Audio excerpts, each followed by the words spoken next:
So it's been nearly 1 year since the unthinkable, President Trump coming millimeters from death. An assassin's bullet grazed his ear. It left him bloodied, but not broken. He rose to his feet, fists in the air, but tragically, a brave firefighter lost his life.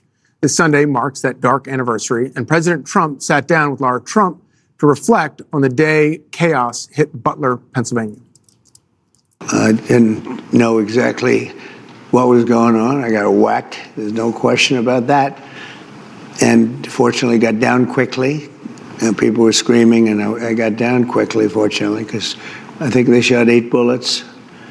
Then one got me, and one got another one, and one got another one, and one killed Corey, the firefighter, great guy. Our sniper, within less than 5 seconds, was able to get him from a long distance with one shot. If he didn't do that, you would have had an even worse situation. It was really bad. But he really did his name is David, and he did a fantastic job. We got a little bit lucky in that regard. The government is really good at being incompetent. And I mean, they're truly incompetent about everything, but they're really good at keeping secrets. Well, and this was also the event that shifted the race. Yeah. You know, as you remember, Elon Musk said famously that he was staying out of American presidential politics, certainly during the last election cycle.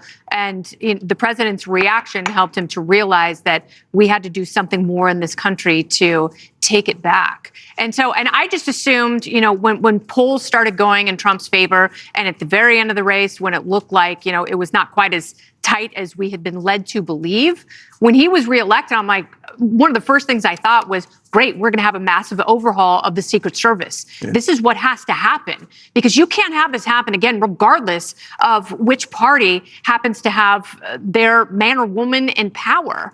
And, there should have been more outrage from Democrats. There should have been more outrage and calls for a drastic restructuring. And a year later, we're hearing about a few suspensions when, to Jessica's point, if you look at the timeline and this kid's whereabouts, how they were known to so many different people, including local law enforcement, before Trump took the stage, and they still were unable to communicate that to the Secret Service, to his team, to keep him off the stage when there was a kid with drones and a viewfinder on top of a roof. So the fact that the ill communication between local and federal law enforcement, that hasn't been addressed and remedied, and that should be just one small part of it, but that is truly shocking. Whoa!